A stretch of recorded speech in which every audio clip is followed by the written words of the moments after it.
Tihar jail में मेरा प्रवचन हुआ दिल्ली के। प्रवचन के बाद मैंने क्या देखा कि एक कैदी एक पेड़ के नीचे बैठा आंसू बहा रहा है। मुझे देखते ही जोर जोर से रोने लगा, सिसकियां भर ली उसने। मैं उसके पास गया चल के, मैंने उसके कंधे पे हाथ रखा। मैंने कहा रोते क्यों हो? बोले महाराज आज आपने मेरे दिल को छू लिया है। मैंने कहा तुमने कौन सा जुर्म किया था जो जेल के अंदर बंद हो, जो तुम्हें ये सजा मिली है? बोले दुख मुझे इस बात का है कि 2 दिन बाद मेरी सजा पूरी होने वाली है और अब ये लोग मुझे जेल से बाहर निकाल देंगे। तो मैंने कहा ये तो खुशी का दिन है, ये तो आनंद का दिन है, ये तो खुशियां मनाने का दिन है, तुम दुखी क्यों हो रहे हो? उसने मेरे पैर पकड़े, महाराज मैं आपके चरण पकड़ता हूं, किसी भी तरह से आप मेरी सजा बढ़वा दीजिए। मैंने कहा सजा बढ़वा दूं? कैदी तो बाहर निकलने की सोचते हैं, कैदी तो जेल तोड़ने की सोचते हैं, कैदी तो दीवार लांघने की सोचते हैं, और ये तुम हो जो कह रहे हो कि मैं बाहर जाना नहीं चाहता हूं। बोले महाराज 14 साल की सजा हो गई, अब मैं बाहर नहीं जाना चाहता हूं। आपसे निवेदन है कि किसी भी प्रकार एन कैन प्रकार किसी से भी सिफारिश करके इतना एहसान मेरे ऊपर कर दो कि मेरी जो जिंदगी बची है वो सलाखों के पीछे व्यतीत हो जाए, मैं बाहर नहीं जाना चाहता हूं। अरे मैंने कहा पागल हो गया तुम? पक्षी आनंदित है, आकाश में उड़ रहा है, स्वतंत्रता का आनंद ले रहा है, एक जानवर भी परतंत्र नहीं रहना चाहता है, और तुम कैसे इंसान हो जो कहते हो कि मुझे गुलामी की इस बेड़ियों में बंधा रहना दो, इन सलाखों के पीछे जीने दो। बोले महाराज मैं बाहर नहीं जाना चाहता। मैंने कहा ऐसी क्या बात है? बोले एक दिन मैं भी बड़ा सुखी था महाराज, मेरे पास बहुत पैसा था, मेरा एक परिवार था, मेरे बच्चे, मेरी पत्नी, सब कुछ मेरे पास था। एक दिन ऐसा तूफान आया कि सब कुछ उजड़ गया मेरे जीवन से। मान्यवर ये मत सोचना कि मैं कोई कहानी सुना रहा हूं, ये हकीकत जिंदगी में बीती हुई घटना है।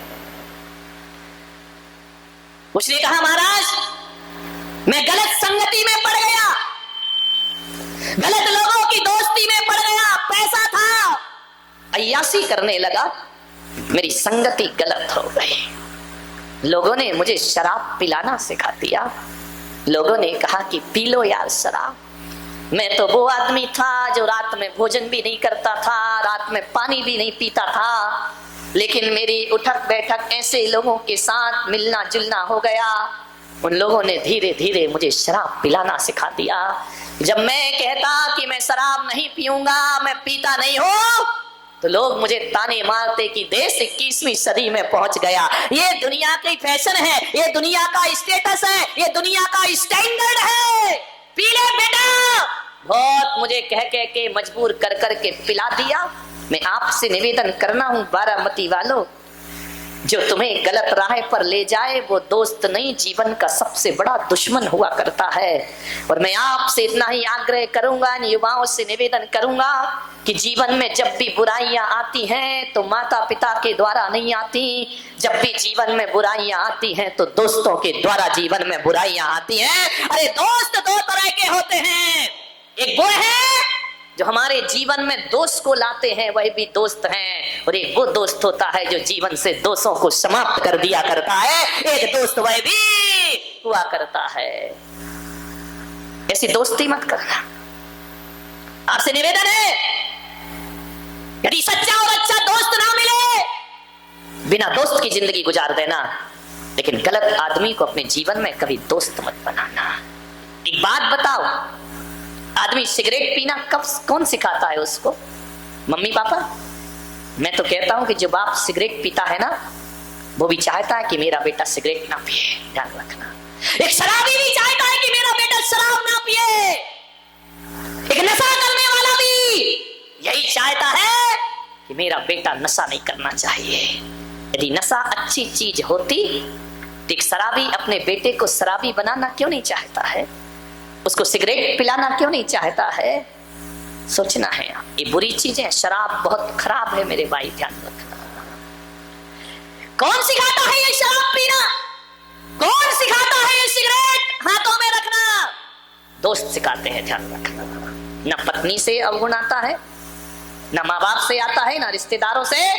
ये बुराइयां आती है दोस्तों से, ध्यान रखिए।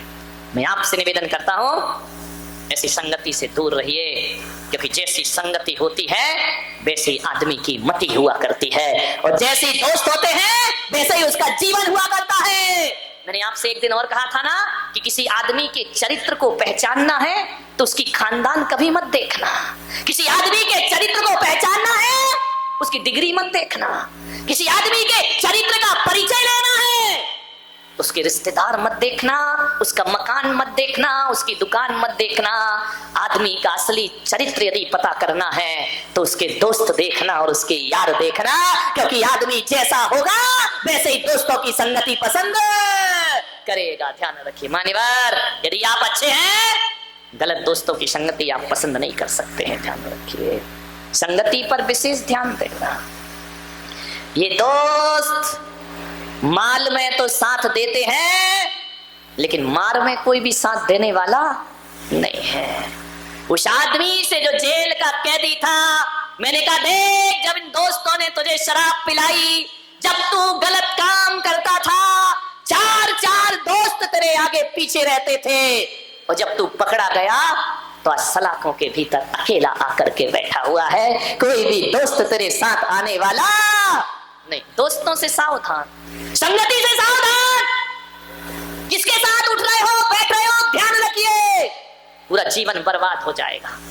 कोई दोस्त ना मिले ना तो भगवान को अपना दोस्त बना लेना, जिंदगी सवर जाएगी तुम्हारी। ध्यान रखना, जाम पर जाम पीने से क्या फायदा, रात चढ़ेगी सुबह उतर जाएगी। प्रभु नाम का प्याला पी, तेरी जिंदगी सवर जाएगी। ध्यान रखिए, विचार करना है आपको, दोस्तों से बचो। उस आदमी ने मुझे बताया कि महाराज मैं शराब पीने लगा और ऐसा आदी हुआ, शराब का ऐसा आदी हुआ कि अब शराब के बिन जीना मेरा मुश्किल हो गया। एक बात याद रखना, कोई भी शराबी जिंदगी भर शराब नहीं पीता। कोई भी शराबी यदि शराब पीता है तो जिंदगी में पहली बार शराब पीता है, बस। उसके बाद कभी शराब नहीं पीता है। बारामती वालों का मुझे नहीं मालूम कि रोज पीते हैं कि कभी कभी पीते हैं। एक शराबी पहली बार शराब पीता है, फिर जिंदगी में शराब नहीं पीता, फिर कहानी बदल जाती है। पहली बार में तो आदमी शराब पीता है, उसके बाद शराब आदमी को पीना प्रारंभ कर देती है। आदमी सोचता है कि मैं घूंट घूंट पीकर बोतल खाली कर रहा हूं, लेकिन शराब कहती है पागल, तू क्या मुझे खाली करेगा, मैं तेरी जिंदगी को खाली कर रही हूं। ध्यान रखना, शराब पीती है फिर आदमी को। वो आदमी शराब पीने लगा, बेहोश हो गया। नादान है वो लोग जो कहते हैं कि शराब पीने के बाद आदमी बेहोश होता है, लेकिन मैं पुलक सागर कहता हूं कि शराब पीने के बाद आदमी बेहोश नहीं होता, बल्कि जो बेहोश आदमी होता है वही शराब पिया करता है, वही नशा किया करता है, जिसे होश ही नहीं है जिंदगी का। आप बताइए, सिगरेट के पॉकेट पे लिखा है सिगरेट पीना स्वास्थ्य के लिए, चेतावनी लिखी है, सिगरेट पीना स्वास्थ्य के लिए हानिकारक है, और उसके बाद भी आदमी पी रहा है, तो बताओ वो होश में है या बेहोश आदमी है। ध्यान रखिए, लिखा है, चेतावनी लिखी है। गुटखा में लिखा है कैंसर, बिच्छू बना है, उसके बाद भी खा रहा है, तो बेहोश आदमी है। होश वाला ये गुटखा खाने वाले, जय हो तुम्हारी, इनका मुंह देखो इतना अच्छा लगता है, भगवान ने तो मोती जैसे दांत दिए थे। ये गुटखा खा के ऐसा मुंह सड़ाते हैं, ऐसा मुंह सड़ाते हैं, इनके दांतों का रंग मालूम है कैसा होता है? गुटखा खा के कलर ही बदल जाता है, रंग बदल जाता है। गुटखा खाने वालों का मुंह के दांतों का रंग ऐसा लगता है जैसे म्यूनिसिपालिटी के सुलभ शौचालय की वो होती है ना कमोड, जो बरसों से साफ नहीं हुई हो, उसके रंग में और इनके दांतों के रंग में कोई अंतर नहीं हुआ करता है, वही रंग हो जाता है इनका। ध्यान रखना, विचार करना, आपको सोचना है। कैसे मोतियों जैसे दांतों की बर्बादी कर लिया करते हो। क्या मिलता है गुटखा चबाने से? भेड़ बकरियों की तरह आदमी रोटी खाता है, पेट भर जाता है, लेकिन बकरी खाती है, फिर पत्ते चबाती है, पत्ते चबाती। ये तम्बाकू क्या पत्ता ही तो है ना, उसे ही चबाते रहते हो। गलती से इंसान बन गए, बनना तो तुम्हें कुछ और था। ध्यान रखिए, मान्यवर सोचिए। गुटखा खा रहे हैं। पहले लोग मेरे दर्शन को आते थे, शिखर जी जाते थे, सड़कों पे चावल पड़े मिलते थे, अक्षत पड़े मिलते थे, चंदन पड़ा मिलता था, केसर पड़ा मिलता था। अब जाओ तो क्या पड़ा मिलता है? बोलो, ऊंचे लोग ऊंची पसंद माणिक चंद, ऊंचे लोग ऊंची पसंद मूरख चंद। ध्यान रखिए, विचार करिए। गुटखा खा रहे हैं, गाल जला रहे हैं, बीड़ी पी रहे हैं, वाह बीड़ी मौत की सीढ़ी। ध्यान रखना, गुटखा खाओ गाल जलाओ, जल्दी जाने की तैयारी है ना, अरे इज्जत की मौत मरो मेरे भाई। ध्यान रखना, ये सुरा सुंदरी के शौकीन जीवन के अंत में कुत्ते की मौत मरा करते हैं। ध्यान रखिए। और मैं आज जो प्रवचन कर रहा हूं, मैं नहीं चाहता कि कोई समाज का व्यक्ति कुत्ते की मौत मरे। मरना है तो अरिहंतों की मौत मरो और संतों की मौत मरना तो है ही जिंदगी में। ये डॉक्टर साहब बैठे हमारे अध्यक्ष जिन शरणम तीर्थ के, सिगरेट पीते थे, एक हटी नहीं कि दूसरी आ गई। बता, एक हटी नहीं दूसरी आई, दूसरी हटी नहीं तीसरी आई। बिना सिगरेट के काम नहीं, अगरबत्ती का ठिकाना नहीं। यही अगरबत्ती चढ़ती थी। अब सिगरेट क्या है, बीड़ी क्या है? एक बात बताइए, सिगरेट में एक तरफ तो आग जलती रहती है, दूसरी तरफ फिल्टर लगा होता है ना। अब एक बात बताओ, उस सिगरेट को आदमी मुंह में लगाता है। मैंने कहा यार ये क्या जिंदगी है कि आदमी जलती हुई सिगरेट मुंह में लगाता है। मुंह में लगाने का मतलब है मुखाग्नि है। अब ये अवसर तो लड़के को दो, तुम काहे को अपने हाथ से अपनी जिंदगी को मुखाग्नि देते हो, काहे को अपनी जिंदगी को जला रहे हो, बर्बाद कर रहे हो। डॉक्टर साहब ने बताया, उनकी एक बेटी है पूना में, डॉक्टर है वो भी। उसने एक दिन डॉक्टर साहब से कहा, पापा मरना तो एक दिन सबको है, आज मरो या कल मरो, मरना तो है ही। लेकिन पापा मैं चाहती हूं, मृत्यु तो एक दिन आपकी भी होगी, लेकिन मैं चाहती हूं कि मेरे पापा ऐसे ना मरे कि पलंग पर तड़प तड़प के उन्हें मरना पड़े। मैं चाहती हूं कि इज्जत की मौत, उनकी मौत होना चाहिए। पापा आज के बाद सिगरेट मत पीना। डॉक्टर साहब ने मुझे बताया, उस दिन से सिगरेट फेंक दी और आज तक जीवन में सिगरेट को हाथ नहीं लगाया था। मान्यवर सोचिए, कैसी जिंदगी को हम बर्बाद करते हैं अपनी। कोई सिगरेट पी रहा है, कोई पान मसाला खा रहा है, उसके बाद चौके में आते हैं मन शुद्धि वचन शुद्धि काहे की शुद्धि। मुंह तो कचरा घर बना रखा है। ध्यान रखना, महाराज आहार ले लो हमसे। आहार, तुम तो आहार देखने के पात्र नहीं, देने की तो बात ही छोड़ दीजिए। ध्यान रखिए। मान्यवर, उस आदमी ने कहा कि महाराज मैं शराब पीने लगा, पहले बाहर पीता था, छिपके पीता था, फिर ये स्थिति बनी मेरी, घर में लाके शराब पीने लगा। पत्नी ने कहा, देखो तुम्हें पीना है बाहर पियो, बच्चे हैं क्या सोचेंगे वो, क्या उनके जीवन में असर पड़ेगा। तुमको पीना है तो बाहर जाकर पियो। एक बात याद रखना, यदि कोई बाप अपने बच्चे से पीने के लिए सिगरेट मंगाता है पान की दुकान से, तो मैं कहता हूं उस बाप को बाप होने का कोई हक नहीं हुआ करता है। क्या शिक्षा दे रहा है वो अपने बच्चे को, क्या सिखा रहा है अपनी आने वाली पीढ़ी को। आज बच्चा तुम्हारे लिए सिगरेट लेने जा रहा है, कल बच्चा खुद के लिए सिगरेट लेने जाएगा। मैं तो आपसे इतना निवेदन करता हूं, यदि बाप बनने की औकात ना हो तो आदमी को शादी नहीं करना चाहिए। ध्यान रखना, विवाह करने के बाद किसी का जीवन उजाड़ना, बच्चों का भविष्य बिगाड़ना, ये जिंदगी है आदमी की। मान्यवर ध्यान रखिए। उस आदमी ने मुझे बताया कि महाराज मैं घर में शराब लाने लगा, पत्नी ने बहुत रोका कि ये मत करो तुम, लेकिन मैं नहीं माना। मेरा अहंकार, अबला नारी क्या करेगी बेचारी की, टप टप आंसू बहा सकती है, दीवार की तरफ मुंह करके रो सकती है। मैं आपसे निवेदन कर रहा हूं कि जिसका पति शराब पीता है ना, वो औरत सुहागिन होकर भी विधवा की जिंदगी जिया करती है। ध्यान रखना, उसकी आंखों से आंसू नहीं, खून के आंसू भाग। क्या चाहती है एक औरत कि मेरा पति इज्जत की जिंदगी जिए, हरे अच्छा खिलाए पिलाए ना करे, गरीबी के दिन आ जाए, लेकिन शराबी पति नहीं होना चाहिए। हमारा ध्यान रखना। मान्यवर, उस आदमी ने कहा मेरी पत्नी ने बहुत विरोध किया। एक दिन पत्नी ने कहा कि मैं चली तुम्हारा घर छोड़कर। बोले मैं नशे में था। मैंने कहा इसी वक्त निकल जाए यहां से। उसने बच्चे उठाए, अटैची उठाई, घर छोड़कर चली गई पिया। और जैसे ही घर गई मैंने कहा कि चलो, रास्ते का कांटा अलग हुआ। महाराज, मेरी अय्याशी इतनी बढ़ी कि मेरे यार दोस्त अब घर में आकर शराब पीने लगे, बोतलें खुलने लगी घर में, और हम चारों पांचों दोस्त मिलकर शराब पी रहे थे। दरवाजा बंद करके कि जोर से दस्तक आई, आवाज आई। दरवाजे में किसी ने खटखट किया।